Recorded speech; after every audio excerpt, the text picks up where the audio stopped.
야, 헌법재판소가 이런 꼼수를 쓸 줄은 몰랐습니다. 나름 그래도 우리나라 헌법을 판단하는 최후의 보루라고 할 수 있는 헌법재판소가 어마무시한 꼼수를 썼습니다.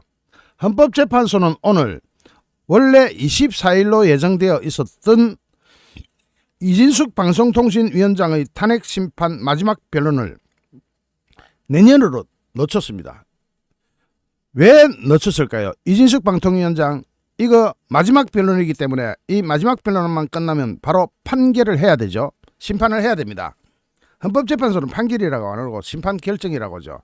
그러면 심판 결정이 나와야 되는데 이번에 마지막 변론을 해버리면은 심판 결정을 내년 초에는 해야 될 거 아닙니까?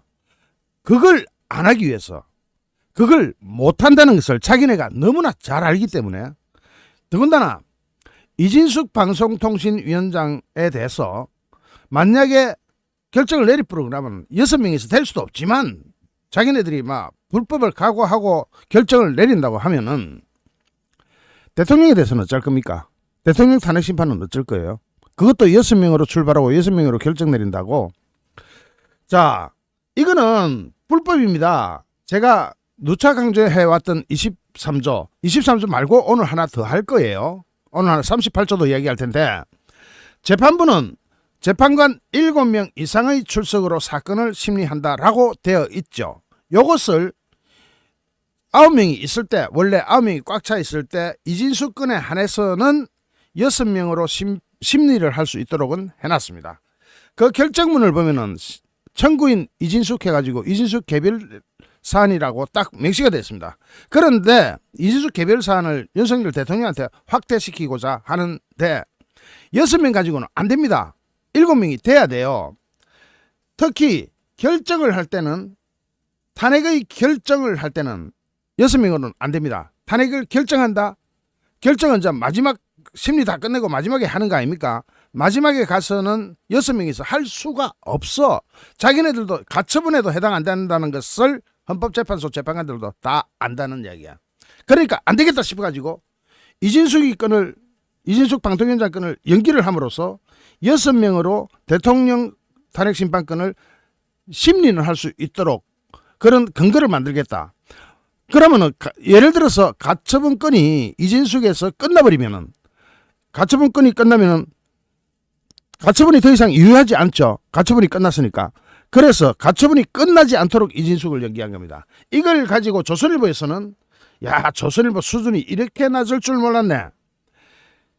윤석열 대통령의 탄핵 심판에 역량을 집중하기 위한 해석이 나온다라고 조선일보는 붙여놨습니다. 이 조선일보 기자 이 사람들 정말 공부 좀 해야 되는데 이 지경으로 가다가는, 그래도 조선일보가 우리나라에서 발행부수가 제일 많은 신문인데 이 지경으로 해석하면은 조선일보 수준이 한겨레 신문보다 더 못한 수준으로 전락을 한 겁니다. 현재는 최근 이진숙 위원장의 탄핵 심판의 마지막 변론 기일을 내년 1월 15일 오전 10시로 약 20일간 연기해놨습니다. 왜 20일간 연기를 할까요? 20일이면은 적어도 국회에서 헌법재판소 재판관 3명을 이제 추천해가지고 임명 완료까지 끝나고 국무총리 대통령 권한대행이 이것을 인정해 줄 것이다, 임명을 해줄 것이다 라고 최장 20일을 연기를 한 겁니다. 이놈의 자식들이, 헌법재판소 재판관들이. 그러면은 이것이 조선일보가 이야기하는 윤석열 대통령의 탄핵 심판에 집중하려는 조치냐 아니냐, 이 부분을 정확하게 보자면은 한 번 더 강조하겠습니다. 오늘도 자이짱님의 제보가 들어왔습니다. 자이짱님께 이 자리를 빌어서 다시 한번 감사드립니다. 헌법재판소법 제38조 23조 말고 38조 하나 더 나가는 겁니다. 자이짱님이 보내주신 제보, 저도 이 교차검증했습니다. 헌법재판소법 제38조 심판기간이라는 게 나옵니다. 심판기간, 여기서 다시 한번 확인할 수 있는 게 뭡니까? 심판기간 같이 한번 읽어보죠. 헌법재판소는 심판사건을 접수한 날로부터 180일 이내에 종국 결정의 선고를 하여야 한다. 180일 내로 다 끝내라 해놓고, 다만 이 뒷부분이 중요합니다. 재판관의 권리로 7명의 출석이 불가능한 경우에는 그 권리된 기간은 심판기간에 산입하지 아니한다. 이건 뭡니까? 7명으로 무조건 해라가 38조에서 다시 한번 더 확인되는 게 첫 번째죠. 무조건 재판관의 거리가 됐을 때는 180일이 넘기더라도 괜찮다. 무조건 7명 이상으로 해라. 180일을 넘겨도 괜찮으니까 7명 이상 출석해서 해라. 그런데 지금 몇 명? 6명. 말이 안 되는 거죠. 오늘 38조에서 한 번 더 확인하게 된 겁니다. 이 조문에서 정확하게 확인할 수 있듯이 헌법재판소법상 심판은 6명으로부터 착수가 불가능하고 6명이 착수하는 것도 불가능하고 이진숙에 대해서는 가처분 나왔으니까 해도 됩니다. 이진숙 건은 해도 돼요. 다른 건은 하면 안 됩니다. 최소 7명 이상이 출석해야 한다는 것을 전제로 하는 것이 23조에서 27조로 38조로 일관되게 나오는 겁니다. 자, 23조 7명 이상 출석 23조 1항 38조 7명 이상 출석 두 개가 일관되게 나가죠. 따라서 23조 심판정족소의 조항은 모든 사건에서 배제할 수 있다면서 심리를 진행하는 것은 헌법재판소법 체계를 전체를 흔들어버리는 6명 재판관의 전단행위다. 헌재는 사법기관이지 입법기관이 아니다. 헌법재판소가 입법기관입니까? 만약에 지금 이거 못할 것 같으면은 국회 의뢰해가지고 다시 입법 하나를 해달라고 해가지고 진행해야 됩니다. 23조 38조 두 개를 다 같이 어기고 있어. 이거는 헌법재판소법입니다. 무엇보다도 헌법재판소는 헌법재판소법을 따라야 합니다. 그동안 헌법재판소가 재판관 6명의 회의를 하고 윤석열 대통령에 대해서 12월 16일 날 거기다가 평의까지 했는데 6명이 저것끼리 6명이 회의하고 평의하는 게 자체가 법적 근거가 없다는 겁니다. 평의도 해서 안 되고 회의도 해서 안 되는 거예요. 이진숙 방통위원장 가처분 인용 원용 이거를 하는 거 이진숙에 대해서는 해도 된다니까. 아니 가처분을 해놨으니까 이진숙에 대한 가처분이야. 그것 외에 이진숙 가처분을 벗어나서 그런 짓을 하는 것은 헌법재판소법 23조와 38조를 무력화시키는 별도의 결정사항이 현재로는 존재하지 않는다는 겁니다. 이걸 무력화시키려면 23조 38조 무력화시키려면 별도로 가처분을 해놓고 나갔어야 되는데 9명 있을 때 3명이 안 해놓고 나갔다는 겁니다. 그러면은 지금 이제 6명으로 할 수가 없습니다.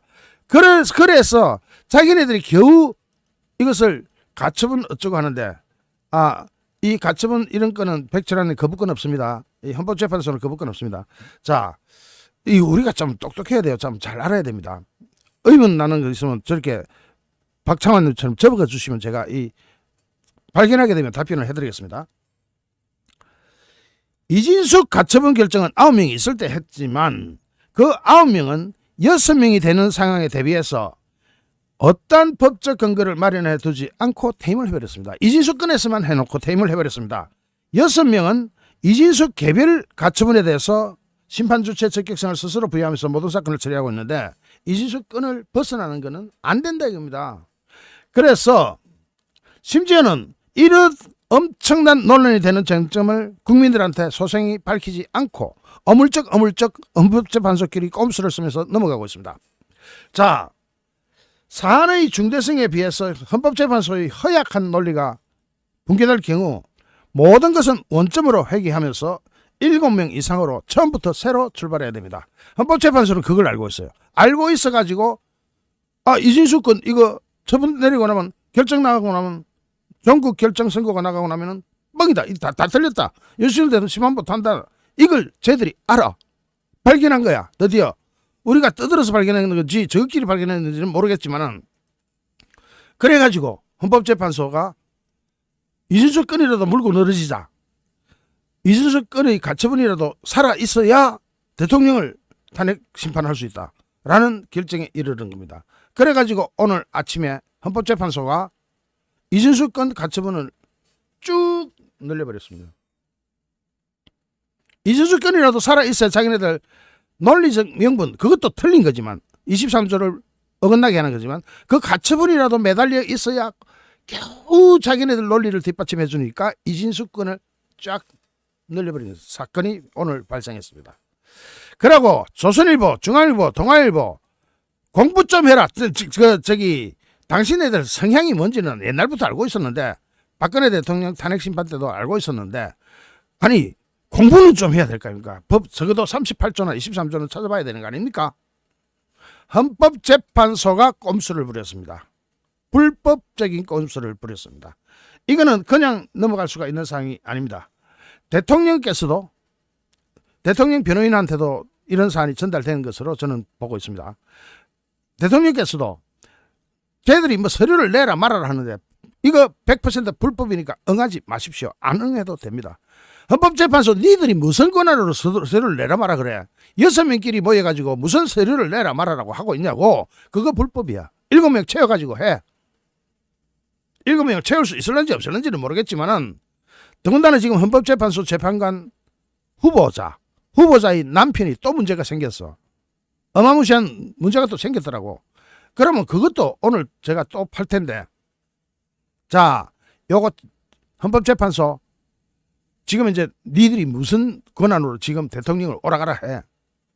니들이 무슨 권한으로? 6명은 안 돼. 7명 채워서 오라가라 해. 민주당이 비상행동을 예고하면서 내란 특검법에 대해서 빨리빨리 진행 안 하면은 미리 다른 것에 앞서서 미리 탄핵한다라고 경고하고 나섰습니다. 탄핵할까요? 여러분 탄핵하면 1번 안 하면 2번. 자, 확률은 둘 중에 하나인데 탄핵하면 어떻게 된다 그랬습니까? 3분의 2 못 미치면 불법 탄핵입니다. 즉 자기네들끼리 50% 즉 과반수 탄핵으로는 안 되는 겁니다. 제가 아까 말씀드렸죠. 2017년도 당시에 국회 입법조사처가 이미 결론을 내린 바 있습니다. 일종의 유권 해석에 해당될 수도 있겠는데 당시 황교안 권한대행을 두고 대통령 권한대행은 대통령 탄핵 시 필요한 정족수 즉 3분의 2 이상 찬성으로만 탄핵할 수 있다고 2017년도에 국회 입법조사처에서 결론을 내린 바 있습니다. 자, 그리고 이것 말고도 탄핵 자체가 무효입니다. 무법입니다. 왜냐하면 탄핵을 할 수 있는 법이 없어요. 권한대행에 대해서 국무총리에 대해서는 탄핵할 수 있겠다. 자기네들은 그렇게 이야기하는데 국무총리도 만약에 국무총리라고 걸어가 탄핵을 시켰다 칩시다. 그러면 우리나라 정부가 무정부 상태가 되어버립니다. IMF 때는 정부라도 있었잖아요. 무정부 상태로 갑니다. 책임질 모양이죠. 자, 선제적 타격을 하겠다. 이 말은 뭡니까? 자기네들이 목적하는 바가 달성이 안 돼도 미리미리 탄핵하겠다는 겁니다. 미리미리. 자, 민주당이 오늘 자기네들끼리 의총을 마치고 나가지고 지금 이 난리를 부리고 있는데 여기에서 우리가 알아야 될 게 이 특검법안에 두 개가 있습니다. 내란 특검법이 일반 특검법이 있고 상설 특검법이 있습니다. 상설 특검법은 거부권이 없어요. 그래서 상설 특검법은 거부권이 없는 대신에 절차를 안 해보면 됩니다. 상설 특검법이 국회를 통해 넘어와도 절차를 진행을 안 해보면 됩니다. 그러니까 진행을 안 하고 있으니까 민주당이 열이 바짝 달았습니다. 지금 아주 독이 올랐는데 민주당이 오늘 내란 특검법, 김건희 특검법의 시행과 빠른 헌법재판관 후보자 임명 절차를 위해서 조직적으로 대응하기로 했는데 원래 조직적으로 잘 하잖아. 그런데 뭔 조직적으로 다시 또 조직적으로 이야기를 꺼내. 여기서 전부 이재명이 말하면 일사불란하게 움직이는 민주당이 한덕수 대통령 권한 대행 즉 국무총리 시절을 가지고 선제적 탄핵을 시사하면서 상설 특검 절차를 빨리빨리 가동해라고 압박을 합니다. 그런데 상설 특검법은 아까 말씀드렸듯이 일반 특검법은 대통령 거부권이 있는데 상설 특검법은 좀 이제 조사 기간이 짧긴 하지만 상설 특검법은 거부권이 없습니다. 그래서 진행하라, 이게 빨리빨리 진행해라. 민주당이 오늘 오전에 국회에서 의원총회를 마치고 기자들과 만나가지고 오는 23일이면은 크리스마스 하루 전이네. 오는 23일 날부터 최악의 상황을 대비한다는 대응 기조의 비상행동이 다시 시작된다. 저 또 모여가 저렇게 피켓 들고 있어. 비상행동을 시작한대. 그 비상행동을 시작하면 또 개딸들 끌고 모아가지고 뭐 하겠다는 그런 것밖에 더 됩니까? 뭐 그 비상행동이 뭔지는 우리가 다 알잖아요. 개딸들 또 국회로 확 끌어다 모아가지고 어시아시 한번 한다는데 해라 그러면 돼. 자, 비상한 시국임을 국민에게 알리고 조직적으로 대응할 것이다. 그동안 자기네들은 조직적으로 잘하고 있잖아. 우리가 조직적으로 잘 안 되지. 어쨌든 민주당 원내대변인은 한덕수 권한대행이 지금 당장이라도 국무회의를 열어서 특검법을 공표하면 되는데 그러지 않고 있는 것은 시간을 최대한 끌겠다는 것이다. 시간을 몇 년 끌 수 있느냐? 여러분, 상설특검법 진행을 하고 안 하고는 정부가 하는 일입니다. 정부가 하는데 얼마나 시간을 끌 수 있느냐? 158년 끌 수 있습니다. 뭐 356년도 끌 수 있습니다. 뭐 마음대로입니다. 끌고 쭉 고무줄처럼 끌고 가면은 민주당이 거품 불겠죠. 자, 정부는 그거 안 하면 돼요. 그러니까 한덕수 권한대행이 얼마나 버틸 수 있는지는 솔직히 모릅니다. 그러나 한덕수 권한대행이 딱 자리를 지키고 있는데 쟤들이 지금 저러고 까불고 있습니다. 그러면서 의총에서는 민주당 의총을 이제 지금 방금 했거든요. 12월 31일까지 민주당은 기다리지 않는다는 기소를 확인했다. 뭔 확인을 하고 그래 원래 그랬으면서 자기네들이 확인했다. 선제적 탄핵이 가능하시지만 선제적 탄핵이고 뭐고 탄핵이지 그게 뭐 별거야. 자, 선제적 탄핵이 가능한 상황이라면서 의원들이 해외 출장까지도 적극 금지해가지고 자체적으로 출국 금지하기로 했다. 자기네들끼리 출국 안 하기로 했다. 연말에 해외여행 한번 가야 되는데 자기네들끼리 모여가지고 우리 자신을 출국 금지했다 이거라. 민주당이 더 잘 됐다. 출국 금지 가지마. 자, 어쨌든 간에 민주당 원내대변인은 여권 쪽에서는 한덕수 권한대행에게 헌법재판관의 임명 권한이 있다 없다는 논란을 일으키고 있고 한덕수 권한대행 본인이 특검법에 대해서 숙고하겠다고 한 것은 거부권을 행사할 수도 있다는 말 아니냐. 이런 상황을 민주당은 굉장히 비상하게 보고 있다. 그러면 저 바깥에 있는 비상행동본부 글로 연락하겠네. 그러면서 민주당 차원에서 분명한 데드라인을 잡아가지고 상설 특검 절차가 가동될 수 있는 대통령 권한대행으로서의 추천 요구를 하라고 할 거다. 이게 상설 특검이 어떻게 되냐면은 상설 특검의 검사를 갖다가 이 두 사람을 대통령한테 내밀면은 그 중에 한 사람을 추천을 해야 되잖아요. 안 하면 돼. 이 진행을 안 하거든. 그러니까 자기네들은 두 사람을 하고 이제 정부 측으로 던져. 그러면 정부 측에서는 모른 척 안 하면 돼. 얼마나 이 기간을 끌 수 있는 기간이 얼마냐? 제한이 없어. 3,580년 해도 돼. 쭉 끌어도 돼. 자, 그러면서 한덕수 권한대행은 지금 당장이라도 특검을 임명할 수 있다. 임명 여부가 조기 탄핵의 중요한 바로미터가 될 거다. 임명하고 안 하고는 누구 권한이다? 한덕수 권한대행이 권한이다. 그런데 왜 너가 그래? 까불지 마. 너는 그럴 권한이 없어. KM님 정말 감사합니다. KM님 고맙습니다. 저거한테는 그런 권한이 없어. 권한은 정부 측에만 있는 거야. 그러면 진행을 예를 들어서 특검 후보자 둘이가 온다 칩시다. 특별검사 후보 둘이가 온다. 안 보면 돼. 봐도 안 하면 돼. 어쨌든 그러면서 자기네들끼리 데드라인을 정하겠대. 그걸 안 지키면 저 탄핵 들어간다는 거야. 민주당 원내대변인은 헌법재판관 후보자 임명 일정과 관련해서도 국회의장실과 협의하고 있다면서 의장실도 내란 사건을 다룰 헌법기관의 정상화가 얼마나 시급한지 누구보다 잘 알고 있어서 늦추는 쪽으로 조율되지는 않을 것이다. 그거는 저기는 조율하나만 하지. 국회의장은 민주당 편인데 뭐 저것끼리 국회의장이 대단히 중립적인 사람인 것처럼 또 포장을 하고 지랄을 하고 있습니다.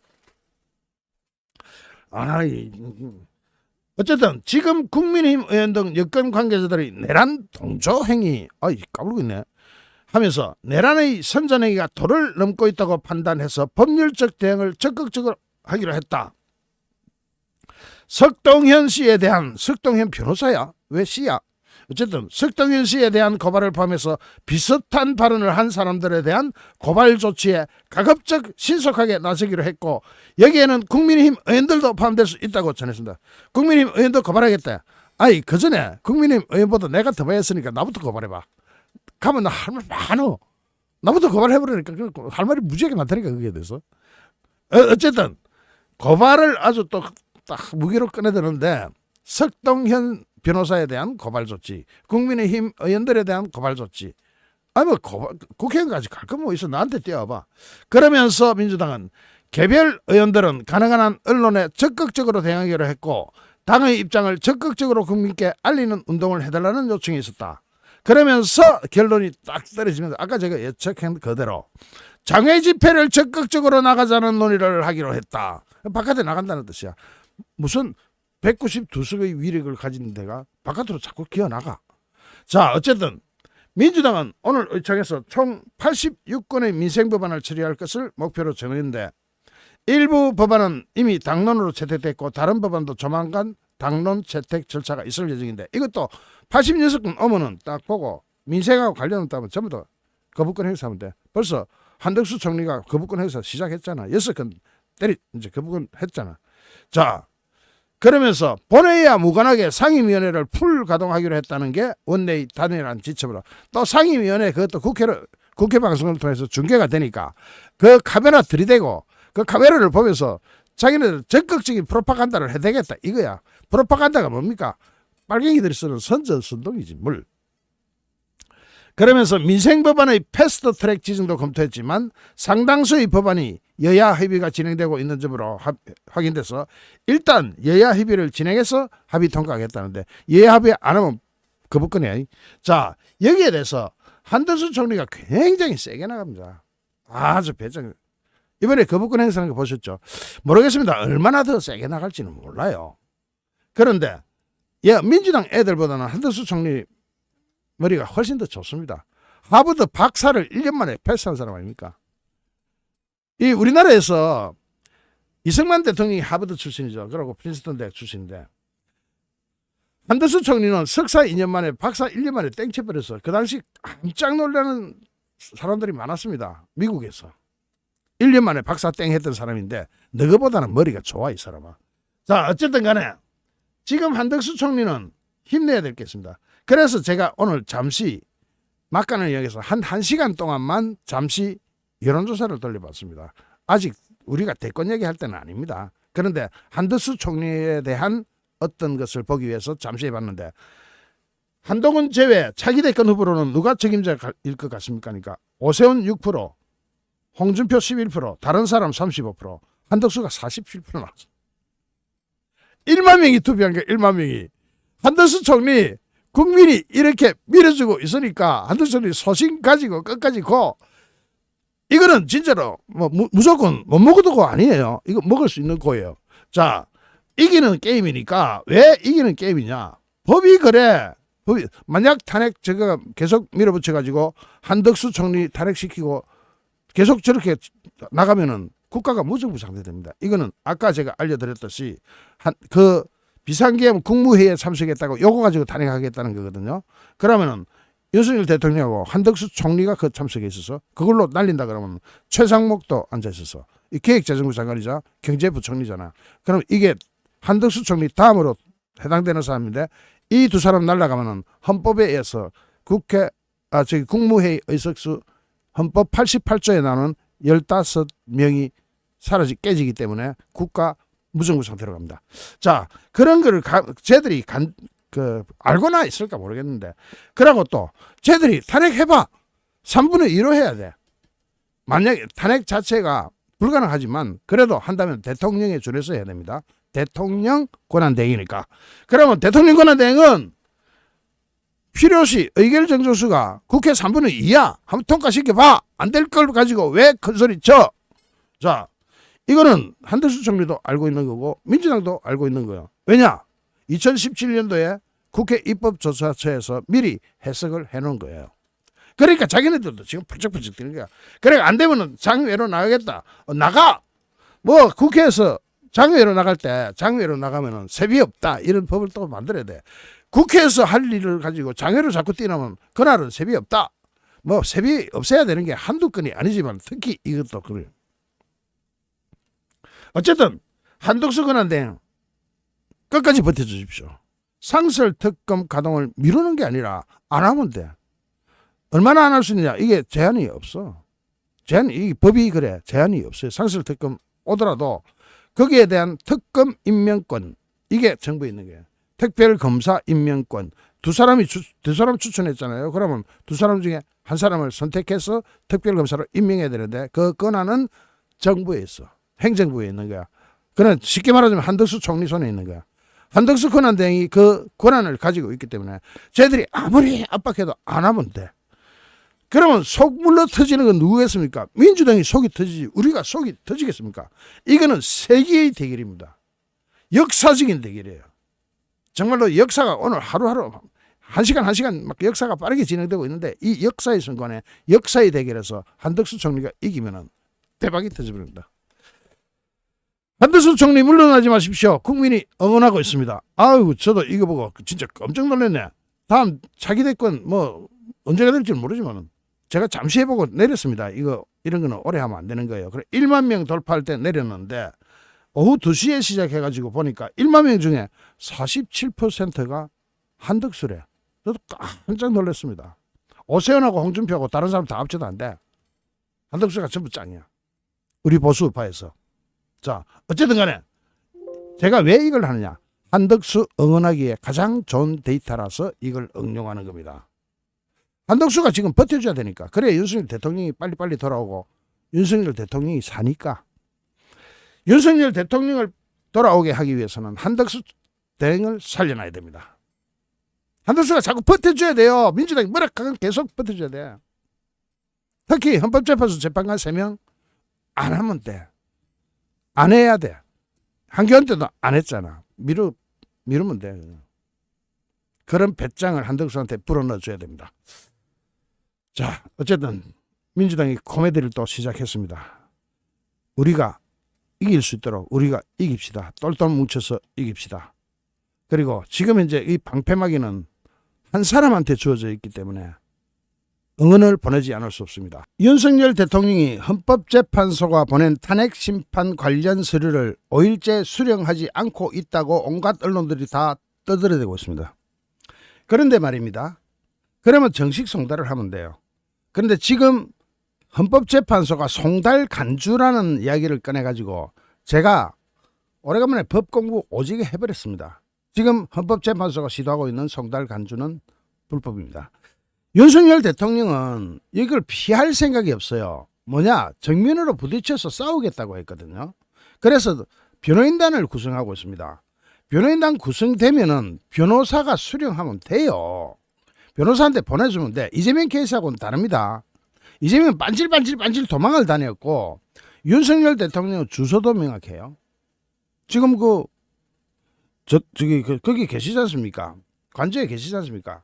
그러면은 관저 경호원이 수령 안 한 거 가지고 뭐 동아일보는 희한한 소리까지 하던데 그거 아니에요. 동아일보 기자도 법 공부 다시 하세요.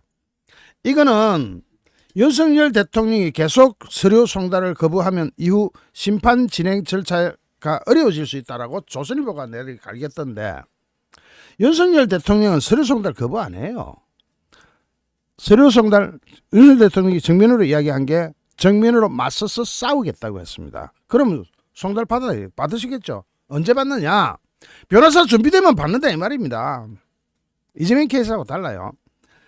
자, 그러면은 송달을 어떻게 해야 되느냐? 그리고 송달이 왜 불법이냐? 헌법재판소는 일단 다음 주 금요일로 예정된 탄핵심판 첫 변론 준비기일을 연기하지 않고 진행하겠다는 계획인데 헌법재판관들은 심판 지연을 막기 위해 예외적인 송달 간주 방식으로 처리하는 방안을 검토하고 있다고 합니다. 그런데 헌법재판관들이 송달 간주에 대해서 몰라. 아니 헌법재판소 재판관이 송달 간주가 뭔지 모르면 안 되잖아요. 이를테면은 동아일보는 뭐라고 내가 알겠느냐면은 심지어는 동아일보 이렇게 해놨어. 유치 송달도 가능하다. 유치 송달은 뭐냐면은 송달을 받을 자 또는 송달을 받을 자를 교부할 장소에서 만나지 못했다 할 때 그 가족이나 사무원, 고용인 또는 동거자를 만났을 때 서류를 이렇게 그 사무원이시죠 하고 이렇게 놓고 오면 됩니다. 그래도 유치 송달은 송달이 확정되는 거예요. 유치 송달도 될 수 있어요. 그런데 대통령 경호실이 대통령한테 고용된 사무원입니까? 아니면은 대통령의 동거인입니까? 경호실에서 안 받은 거는 윤석열 대통령의 사무인이 아니기 때문입니다. 그러면은 유치송달 안 되죠. 유치 송달 안 되니까 지금 헌법재판소에서 하고 있는 이야기들을 언론을 찾아보면 이걸 꺼내더라고. 얼마 전에 민사소송법 제268조 2항 등에 대한 위헌 소원에서 전자 방식으로 서류를 송달하는 것에 7일 내로 안 받으면 받은 것으로 간주한다. 이게 간주송달이에요. 그러면 헌법재판소가 지금 이 간주송달 요건 가지고 하고 있는데, 요 날짜가 언제면은 헌법재판소가 민사소송법 제268조 제2항 등 위헌 소원을 전국 판결한 날짜가 2024년 올해 7월 18일이에요. 그 전국 결과가 합헌이고 나머지는 각한다예요. 그런데 이 민사소송 전자적 송달 간주 사건이 뭐냐면 이메일로 보낸 걸 이야기합니다. 이메일 등 다른 전자적 방법. 그런데 여기에 보면은 지금 헌법재판소 이 판결문은 결정문은 이거고 거기 결정 부분을 제가 확대를 했습니다. 민사소송 전자적 송달 간주 사건, 여기를 헌법재판소가 원용하는 것 같은데 이게 엉터리야. 왜? 이게 소송 당사자가 쌍방 중에 하나가 전자소송의 진행에 대한 동의를 하여야 전자적 송달 제도가 사용된다. 이 멍청이더라. 윤석열 대통령이 전자적 소송에 대해서 동의한 적 있어요? 없습니다. 그렇기 때문에 동의를 해야 가능한 걸 가지고 기자들이 또 이거 전자적 송달 제도를 쓰면은 7일 이내 안 받으면은 송달로 간주할 수 있다고 내리갈겨서 되던데, 기자들도 너무너무 무식해요. 우리나라 기자들이 진짜로 무식합니다. 그 기사를 쓰려면 적어도 저 정도의 성의는 보여야죠. 적어도 법조문은 찾아봐야죠. 자, 여기서 헌법재판소가 얼마나 엉터리 같은 짓을 하고 있냐면은, 자기네들이 이 결과를 내놓은 게 헌법위헌 심판한 게 7월 18일이면 고작 5개월밖에 안 됐습니다. 5개월밖에 안 됐는데 지금 저런 짓을 하고 있다고. 그러면은 자, 민사소송 등에 있어서의 전자문서의 이용에 관한 법률을 가지고 위헌 심판을 했으니까 요 법을 봐야 돼요. 헌법재판소는 7일 이내 이걸 결정을 했고, 그러면은 민사소송 등에서 이 전자문서 이용 등에 관한 법률을 보면은 제11조 1항에 뭐라고 되어 있습니까? 미리 이렇게 되죠. 그걸 읽어지죠. 미리 사전에 이러면 미리 전산정보 처리 시스템을 이용한 민사소송 등의 진행에 동의한 등록 사용자끼리 그런다. 어디다 갖다 붙여, 이 무식한 것들이. 어디다 갖다 붙여, 이걸 갖다가. 동의, 뭐라 그랬습니까? 진행에 동의한 등록 사용자. 자기가 진행을 하겠다고 이메일을 등록해준 사용자한테만 해당되는 사항이다, 이 말이에요. 자, 이걸 가지고 지금 헌법재판소가 고민이 많아. 오늘도 결정하면 되잖아.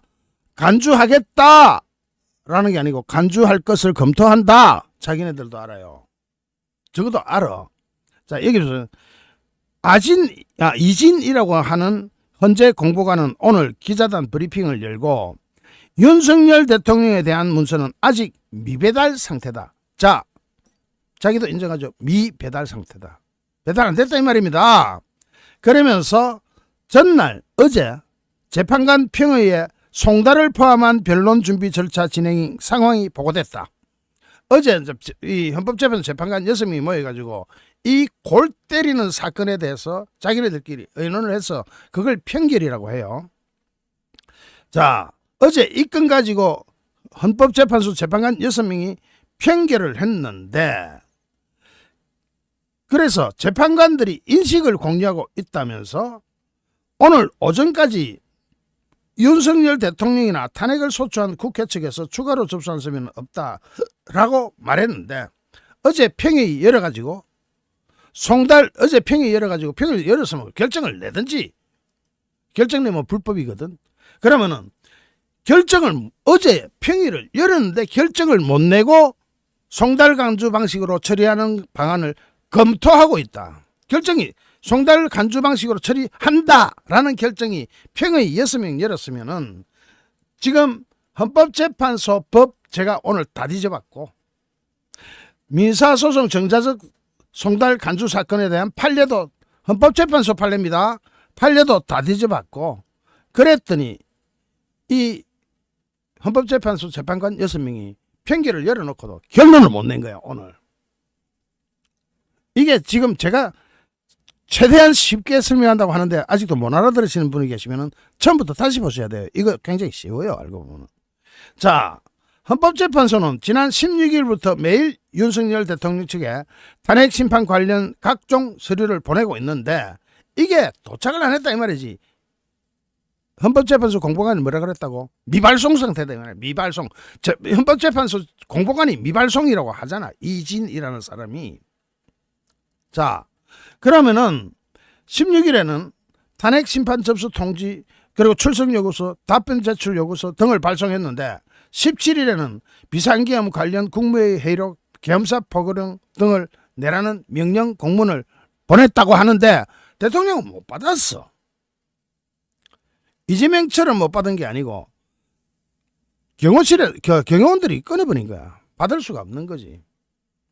경호원은 경호수칙에 의해서 그냥 공무원으로서 공무상 처리를 한 것일 뿐이에요. 윤석열 대통령이 받지 마라 한 적이 없단 말이야. 서류 오면 받지 마 이래 한 적이 없단 말이야. 자, 그러면은 이재명이는 했겠지.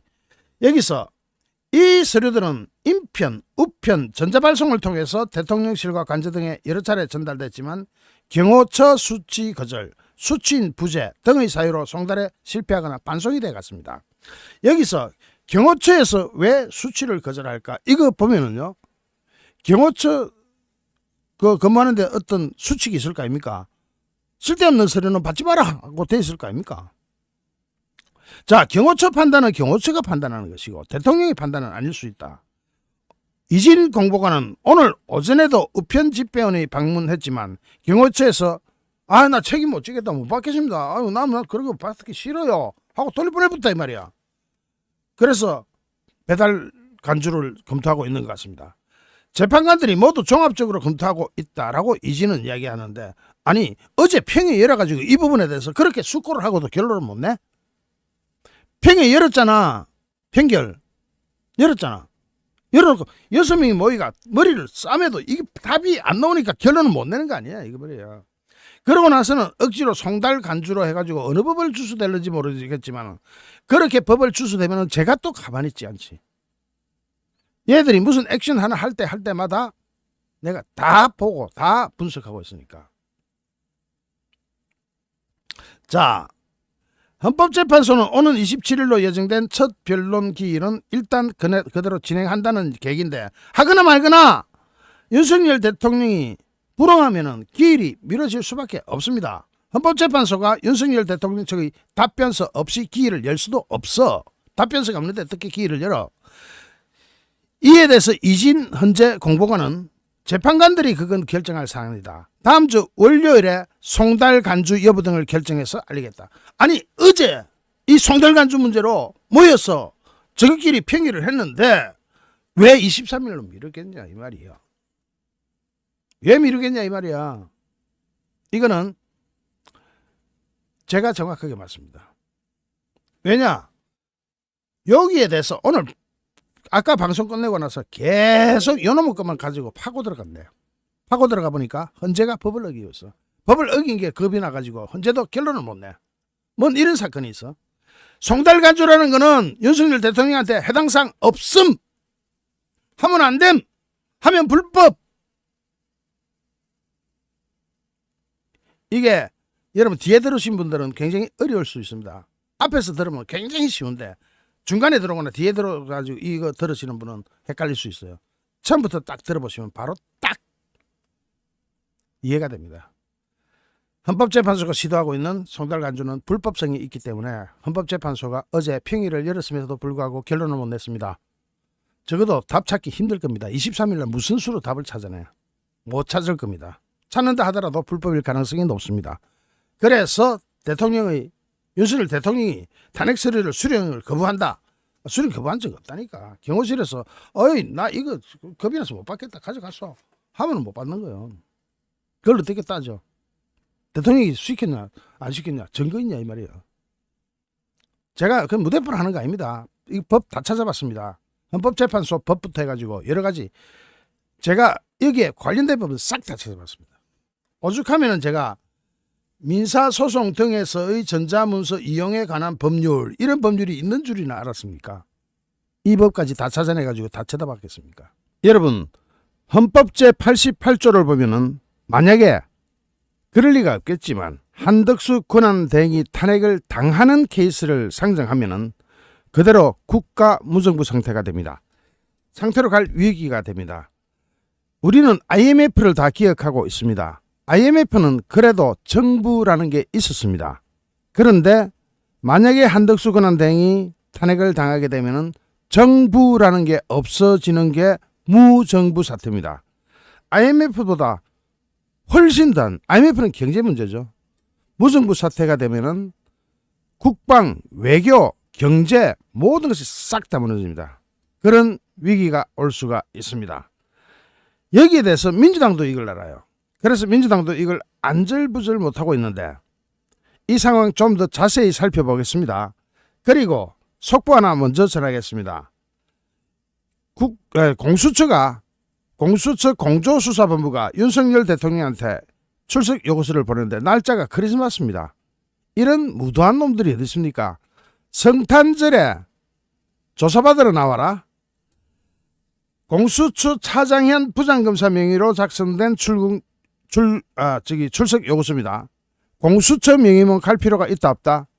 내란죄는 경찰 담당입니다. 공수처는 손 못 댑니다. 아무리 공조수사본부를 만들어가지고 경찰을 끌어들였다 하더라도 명의가 잘못 나갔습니다.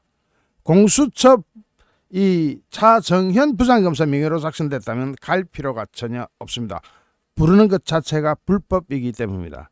요즘은 완전히 무법천지가 돼가지고 법도 없고 막 그런 상태로 진입하고 있기 때문에 어떻게 될지는 모르겠지만은 윤석열 대통령께서는 출석할 필요 없습니다. 절대로 나갈 필요 없습니다. 왜냐? 공수처는 수사 범위 안에 그게 들어가 있지 않습니다. 검찰도 없습니다. 경찰밖에 없습니다. 내란죄는. 그렇기 때문에 공수처가 작성한 그 출석 요구서는 불법입니다. 자, 일단 그거 속보 하나 전달해 드리고, 지금 민주당에서는 호시탐탐 한덕수 권한대행을 탄핵하려고 갖은 잔꾀를 다 부리고 있습니다. 잔머리 총집합인데 아무리 잔대가리를 걸려도 헌법 제88조가 걸리기도 합니다. 그리고 한덕수 권한대행의 탄핵은 만약에 탄핵시키려고 하도 불법입니다. 무법입니다. 불법도 위법도 아닌 무법입니다. 국무총리에 대한 탄핵은 없기 때문입니다. 제가 이거는 여러 번 분석해 드렸기 때문에 여러분도 이제는 좀 아실 것 같습니다. 자, 이게 절대로 탄핵 못하는 게 대통령은 탄핵 요건이 헌법에 명시되어 있습니다. 국무총리도 헌법에 명시되어 있습니다.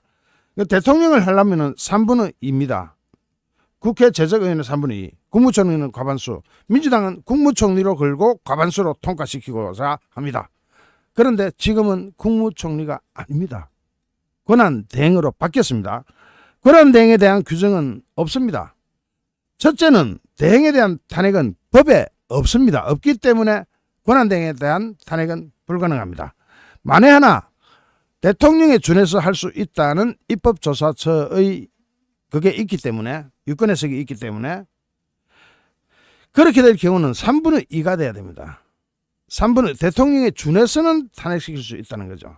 그런데 대통령에 준해서 3분의 2 탄핵이 통과되면 또 어떤 상태가 벌어지느냐? 국가 무정부 상태로 갑니다. 이거 헌법 제88조 잘 보시는 분들은 바로 딱 보시고 이해를 하실 겁니다.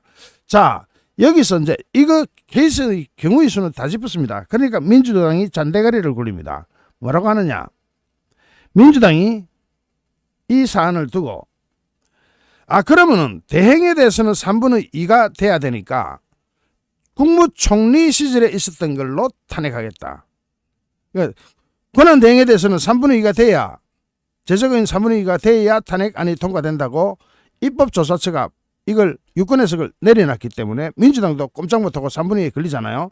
그러면 국회 과반수로 통과시킬 수 있는 거는, 민주당만의 의석수로 통과시킬 수 있는 거는 국무총리의 행적, 즉 과거에 대해서 들고 들어가겠답니다.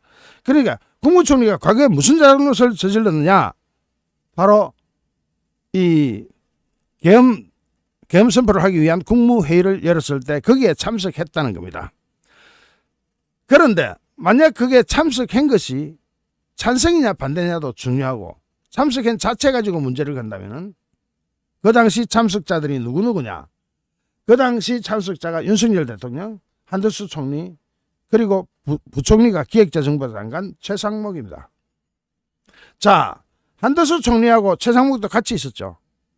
총리와 부총리가 같이 있었죠. 그럼 한덕수 총리 탄핵하면 최상목도 탄핵 대상입니다.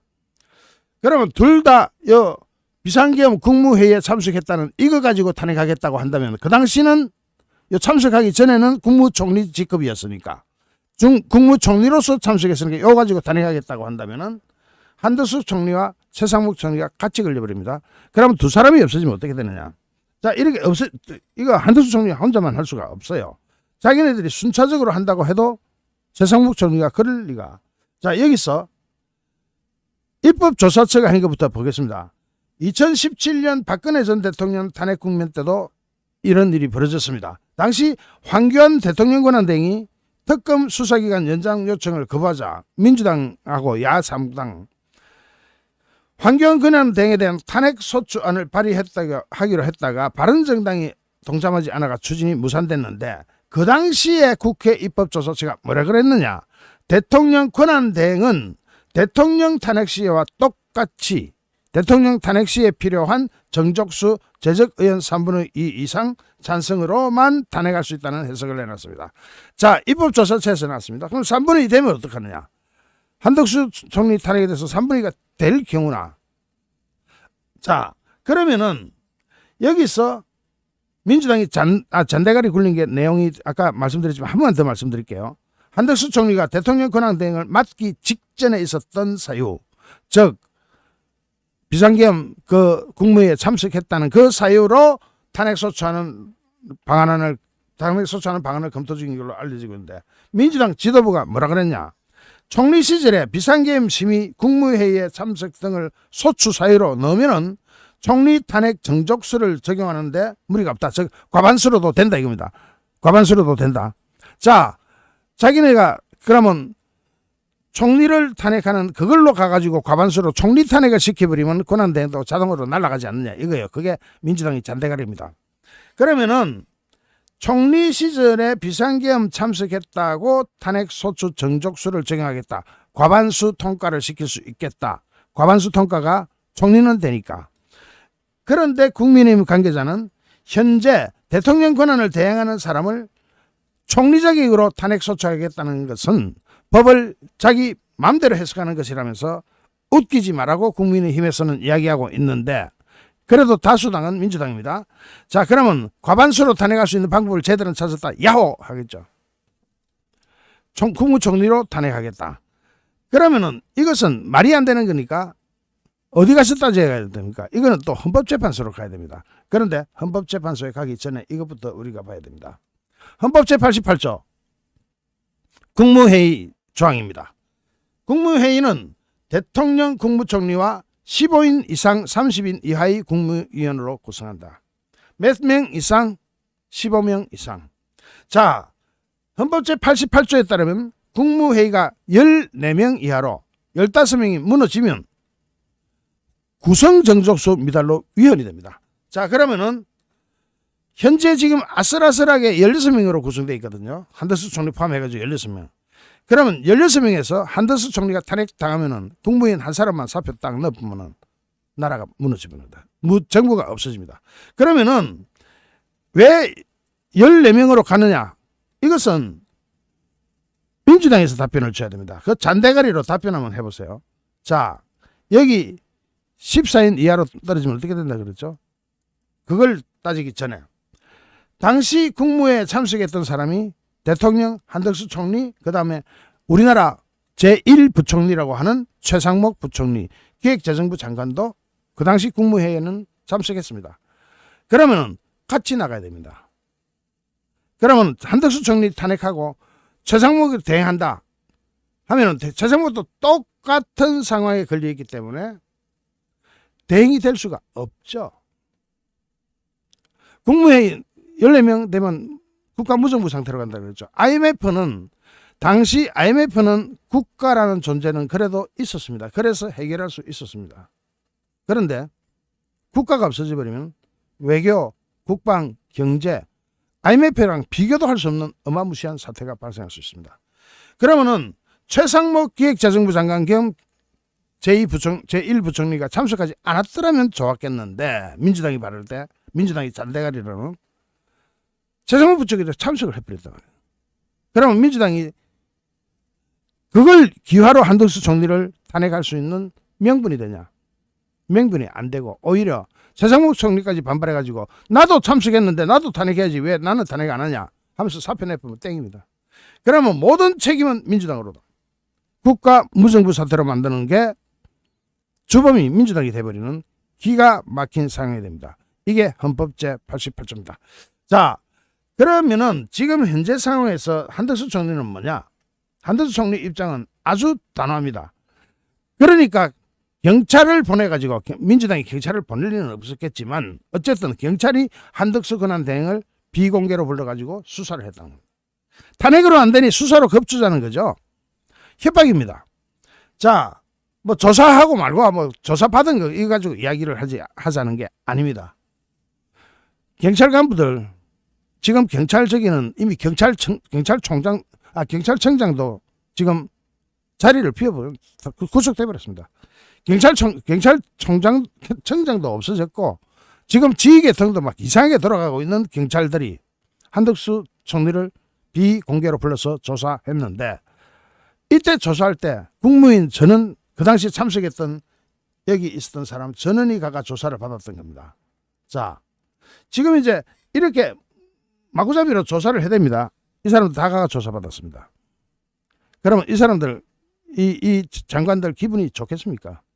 자, 어쨌든 경찰은 국무회의, 즉 대한민국 장관들을, 국무회의는 장관으로 구성됩니다. 장관들을 전부 다 적으로 돌리면서 조사를 했습니다. 자, 이런 상황에서 한덕수 총리는 자, 그래도 좋다. 너희들이 탄핵할 재간 있으면 탄핵해봐라. 탄핵하고 싶어도 법 없다. 한덕수 총리 박력 있네요. 제가 한덕수 총리 같은 관료 출신들이 박력이 있다는 표현을 쓰기는 처음인 것 같습니다. 반기문 총장 보십시오. 관료 출신이죠. 박력은 커녕이고 국민 열망을 혼자서 다 까먹어버렸죠. 그런데 한덕수는 반기문하고 다릅니다. 자, 대행을 탄핵하겠다. 법이 없다. 그래, 있다고 하면은 대통령의 준해서는 할 수 있겠지. 재적인 3분의 2. 3분의 2가 되지도 않고 만약 돼가지고 통과되면은 대한민국 무정부 상태로 간다는 이것을 좀 홍보를 해 주십시오. 이걸 좀 알려주십시오. 제가 이런 거 찾아내가지고 여러분한테 말씀드릴 때는 이걸 여러분께 알려서 이재명이는 대한민국을 무정부 상태로 끌고 가고 있다 라고 좀 알려주십시오. 이거 찾아내는 것도 그렇지 않습니까? 찾아내는 목적이 있어야 될 거 아닙니까? 제가 이 영상을 만들고 이걸 찾아내는 목적은 이런 사실을 알려서 이재명이는 국가를 무정부 상태로 몰고 가고 있다. 무정부 상태가 되면 이재명이가 책임지겠냐? 그리고 국가 무정부 상태가 되면은 대통령 선거 관리도 못합니다. 선거관리위원회가 한다고요. 선거관리위원회 혼자서 됩니까 그게? 자, 그리고 선거관리위원회 믿는 사람도 없고. 어쨌든 주제는 그겁니다. 이재명이가 한덕수 총리한테 저렇게 겁을 주고 이 거부권 행사를 하지 못하도록 겁을 주고 또 무조건 헌법재판소 재판관 3명 임명하는데 동의해라. 동의 안 하면 니 간다. 하고 겁을 주는 이유는 그렇게 해가지고 결과적으로 우리 국민이 얻을 수 있는 거는 좌파나 우파나 다 같이 평등하게 공평하게 좌파 우파 중도할 것 없이 국가 무정부 상태로 가고 IMF보다 훨씬 더 어마무시한 사태가 발생할 수 있다. IMF 때는 아까도 말씀드렸지만 정부라도 있었지 않습니까? 이재명은 국가 무정부 상태로 가게 되는데 대한 책임을 물어야 됩니다. 사전에 물어야 됩니다. 지금 물어야 됩니다. 민주당이 추천하고 있는 헌법재판소 재판관 후보자 이해충돌 발생했습니다. 이 정계선 후보인 남편이 아예 지금 이제 윤석열 대통령을 탄핵 심판하는 국회 측 변호인단, 그러니까 국회 즉 민주당 측 변호인단이라고 봐도 무방하겠죠. 예산은 국회에서 집행되지만 함께 탄핵 심판을 하게 되는 기가 막힌 일이 벌어지게 됐습니다. 도대체 어떻게 이런 일이 벌어질 수 있을까요? 우선 정계선 이 후보자, 지금 이제 민주당이 추천하고 있는 헌법재판소 재판관 후보자 둘, 원래는 민주당 1명, 그리고 여야 합의 1명 이래 돼야 되는데 민주당이 둘을 갖다가 아예 독식하고 있죠. 그래서 국민의힘에서는 지금 참여를 할까 말까도 고민 중인데, 정계선 판사는 바로 김명수가 꽂아놓은 우리법 연구회 국제인권법률 두 군데 다, 한 군데만이 아니고 둘 다 가입해서 활동하던 좌파 판사입니다. 거기서 또 다른 한 사람은 아주 극좌파니까 이거 말할 것도 없고, 마은혁 이거는.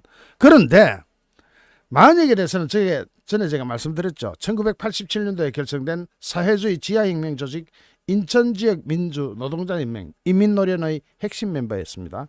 그리고 이거는 극좌파고, 그런데 여기서 더 기가 막힌 사건은 뭐냐. 자, 어제 국회에 제출된 인사청문 자료가 오늘 나오고 있습니다. 정계선 후보자의 배우자인 황필규 변호사가 김희수 전 현재 재판관의 이사장으로 있는 공익인권법재단 공감이라는 소속의 변호사입니다. 자, 김희수가 누군지는 아시는 분은 좀 아실 겁니다. 아주 그냥 좌파입니다. 그냥 내놓은 좌파입니다. 헌법재판소 재판관으로 있을 때도 재판관들하고 동떨어져서 혼자 놀던 사람이에요. 그 당시에. 김희수 전 재판관이 누구냐면은 민주당이 윤석열 대통령에 대한 국회 탄핵소추 대리인단의 공동대표로 민주당이 인선을 해온 인사입니다. 자, 김희수하고 한편인 황필규. 우선 김희수에 대해서 먼저 한번 알아보죠. 이 남편 관계 이런 게 참 복잡하긴 한데, 이 사람이 김희수입니다.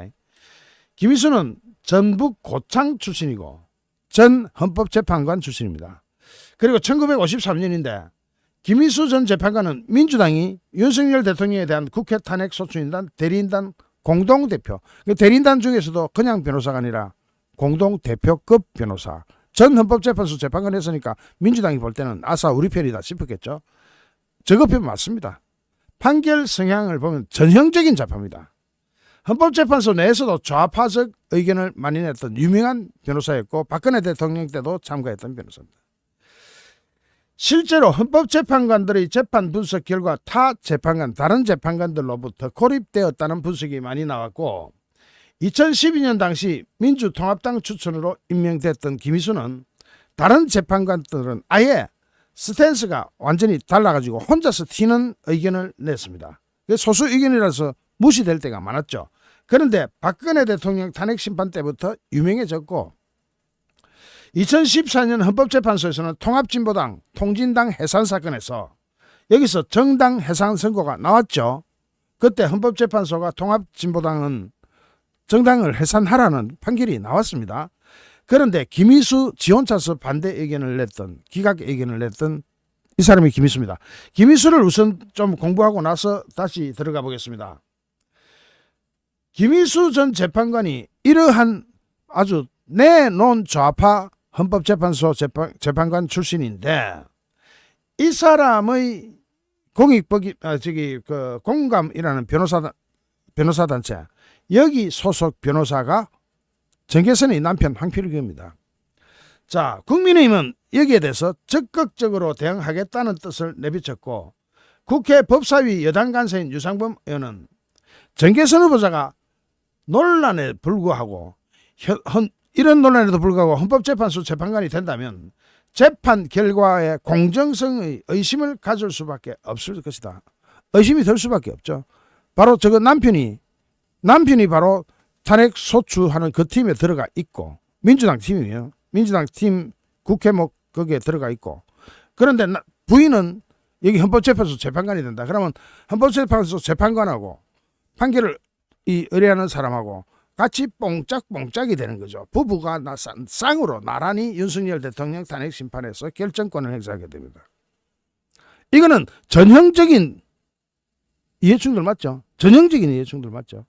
그런데 그러면서 국회 법사위원회 이제 국민의힘 간사 유상범 의원은 김희수 전 재판관이 국회 탄핵소추 대리인단에서 물러나야 된다.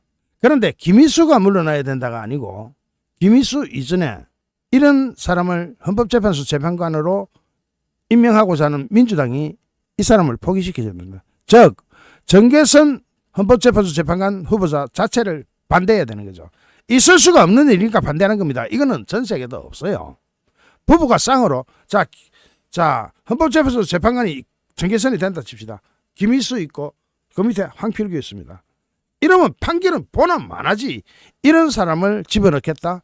이거 당장 한덕수 국무총리 대행께서 이거 즉시 이 사람 임명 못하겠다고 입장문을 내거나 아니면 입장문 내는 거는 그거는 좀 튀는 거니까 놔둔다 치더라도 이런 사람은 절대로 재판관이 되어서는 안 됩니다. 즉 추천하는 것은 국회 몫이지만 임명을 하는 것은 대통령 몫입니다. 그러니까 대통령 권한 대행으로 이것은 대통령의 결정 사항이니까 더구나 이런 사람은 아예 임명 대상에서 빼버려야 됩니다.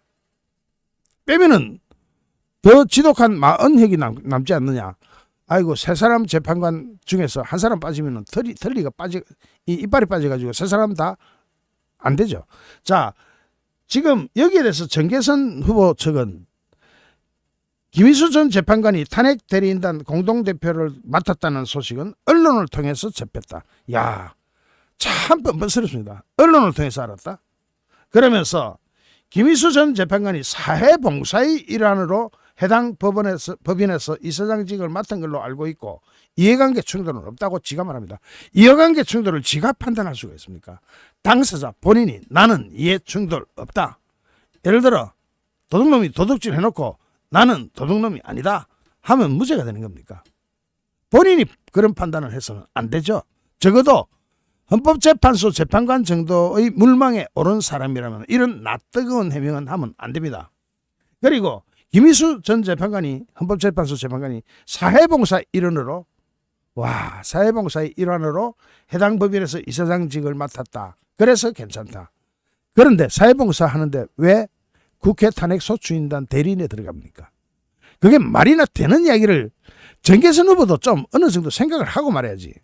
문화일보 보도에 따르면 이 황필규 변호사, 즉 정계선의 남편은 법무부인 공감에서 2019년부터 2024년까지 급여를 받으면서 일해온 완전 고용 변호사. 그쪽에서 김희수가 하면은 시키는 대로 하는 그 변호사. 이미 문화일보 보도에 의해서도 드러납니다.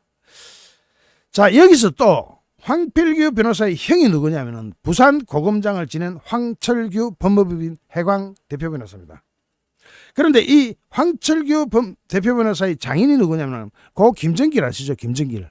김정길 전 법무부 장관, 즉 김대중 정부 시절에 49대에서 53대 법무부 장관을 지냈던 김정길입니다. 자, 그 좌파 김정길, 여러분이 아시는 그 김정길 말고